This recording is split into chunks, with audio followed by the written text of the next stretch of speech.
कहानी की शुरुआत में हम देखते हैं कि समुद्र के बीच एक ऐसा रहस्यमयी आइलैंड मौजूद है जहां आज तक जो भी इंसान गया वो कभी वापस नहीं आया। लोग कहते हैं कि उस आइलैंड पर कोई दानव रहता है, एक ऐसा मॉन्स्टर जो इंसानों को खिलौनों की तरह कुचल देता है। लेकिन किसी को नहीं पता होता कि उस आइलैंड का असली किंग कौन है। अब कहानी हमें साल 1933 के न्यूयॉर्क शहर में ले जाती है, जहां हर तरफ गरीबी और बेरोजगारी फैली हुई होती है। लोग खाने के लिए तरस रहे होते हैं और इसी शहर में एन डारो नाम की एक लड़की रहती है जो एक स्ट्रगलिंग एक्ट्रेस होती है, लेकिन उसके पास ना काम होता है और ना खाने के पैसे। एक दिन वो सड़क पर भूखी घूम रही होती है, तभी एक आदमी उसे नोटिस करता है। इस आदमी का नाम कार्ल डेनहम होता है। कार्ल एक फिल्म डायरेक्टर होता है, लेकिन वो बहुत चालाक और लालची इंसान भी होता है। कार्ल एन को बताता है कि वो एक ऐसी मूवी बनाना चाहता है जो पूरी दुनिया को हिला दे। उसकी मूवी की शूटिंग एक मिस्टीरियस आइलैंड पर होने वाली होती है, लेकिन कार्ल असली बात किसी को नहीं बताता। असल में वो स्कल आइलैंड नाम की जगह पर जाना चाहता होता है, एक ऐसी जगह जिसका नाम सुनकर ही लोग डर जाते हैं। अब कार्ल अपनी पूरी टीम को सीक्रेटली जहाज पर ले जाता है। जहाज का नाम वेंचर होता है। इस जहाज में सेलर्स, कैमरामैन, राइटर्स और एन भी मौजूद होती है। शुरुआत में सभी लोग एक्साइटेड होते हैं, लेकिन जहाज का कैप्टन समझ चुका होता है कि कार्ल उनसे कुछ छुपा रहा है। कई दिनों तक समुद्र में सफर करने के बाद एक रात जहाज के आसपास अजीब धुंध फैलने लगती है। आसमान में बिजली चमक रही होती है।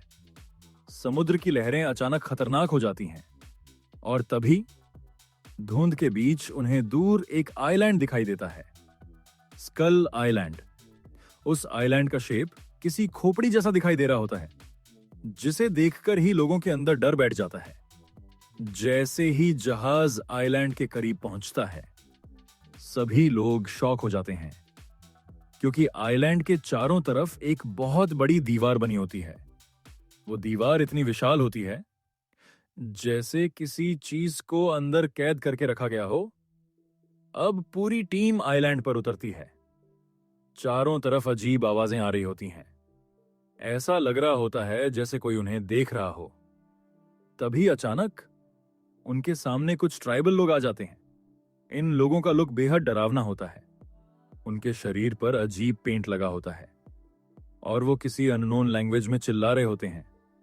तभी उनकी नजर एन पर पड़ती है और अचानक पूरा माहौल बदल जाता है। अब ट्राइब वाले एन को पकड़ने की कोशिश करते हैं, लेकिन टीम किसी तरह वहां से भाग निकलती है।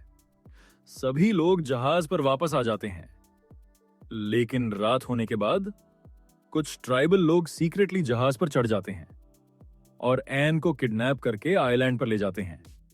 अब एन को एक विशाल गेट के सामने बांध दिया जाता है। चारों तरफ हजारों ट्राइबल लोग खड़े होते हैं। सभी जोर जोर से चिल्लाने लगते हैं, कांग, कांग, कांग। तभी जंगल के अंदर से जमीन हिलने लगती है, पेड़ टूटने लगते हैं और अगले ही पल एक विशालकाय गोरिल्ला अंधेरे से बाहर आता है। King Kong.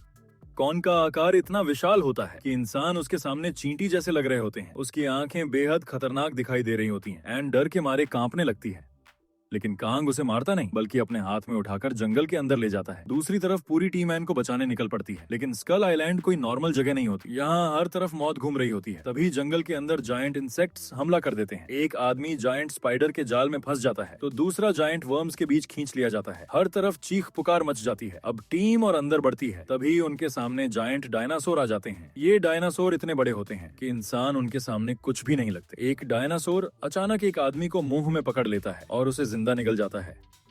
वहीं दूसरी तरफ एन धीरे धीरे कांग को समझने लगती है। उसे एहसास होता है कि कॉन्ग सिर्फ एक मॉन्स्टर नहीं, बल्कि वो बेहद अकेला है। कॉन्ग एन को प्रोटेक्ट करता है, उसे सनसेट दिखाता है और पहली बार एन उसके अंदर इंसानों जैसी फीलिंग्स महसूस करती है। लेकिन तभी 3 जायंट डायनासोर वहां पहुंच जाते हैं। कॉन्ग पूरी ताकत से डायनासोर से लड़ता है। एक डायनासोर उसके हाथ को काट लेता है, तो दूसरा उसकी पीठ पर चढ़ जाता है। पूरा जंगल टूटने लगता है, लेकिन आखिर में कॉन्ग तीनों डायनासोर को मार देता है। अब कार्ल डेनहम की आंखों में सिर्फ लालच बचा होता है। उसे समझ आ चुका होता है कि अगर वो कांग को दुनिया के सामने ले आया तो वो करोड़ों कमा सकता है। और फिर वो कांग को पकड़ने का प्लान बनाता है। अब पूरी टीम स्लीपिंग गैस की मदद से कांग पर हमला करती है। कांग जोर जोर से दहाड़ता है। वो इंसानों को रोकने की कोशिश करता है, लेकिन धीरे धीरे गैस का असर होने लगता है और आखिरकार कॉन्ग जमीन पर गिर जाता है। अब कॉन को चेन्स में बांधकर न्यूयॉर्क लाया जाता है। कार्ल पूरी दुनिया के सामने कॉन को शोपीस बनाकर पेश करता है। लाखों लोग उसे देखने आते हैं। हर कोई कांग की तस्वीरें ले रहा होता है, लेकिन कांग को कैद पसंद नहीं होती। तभी फोटोग्राफर्स के कैमरा फ्लैशेस लगातार उसकी आंखों पर पड़ते हैं। कांग गुस्से में आ जाता है और अगले ही पल वो अपनी चेन्स तोड़ देता है। पूरा शहर पैनिक में आ जाता है। लोग जान बचाकर भागने लगते हैं। कॉन्ग पूरे न्यूयॉर्क में सिर्फ एन को ढूंढ रहा होता है और आखिरकार उसे एन मिल जाती है। अब कॉन्ग एन को लेकर शहर की सबसे ऊंची बिल्डिंग एम्पायर स्टेट बिल्डिंग पर चढ़ जाता है। नीचे पूरी आर्मी कॉन्ग को घेर लेती है। तभी आसमान में फाइटर प्लेन्स आ जाते हैं और कांग पर हमला शुरू कर देते हैं। कांग पूरी कोशिश करता है एन को बचाने की, लेकिन गोलियां लगातार उसके शरीर में लग रही होती हैं। धीरे धीरे कोंग कमजोर पड़ने लगता है। एन रोने लगती है क्योंकि अब वो कोंग से इमोशनली जुड़ चुकी होती है। कोंग आखिरी बार एन को देखता है और फिर वो बिल्डिंग से नीचे गिर जाता है। पूरा शहर शांत हो जाता है। नीचे खड़े लोग कोंग की डेड बॉडी को देख रहे होते हैं।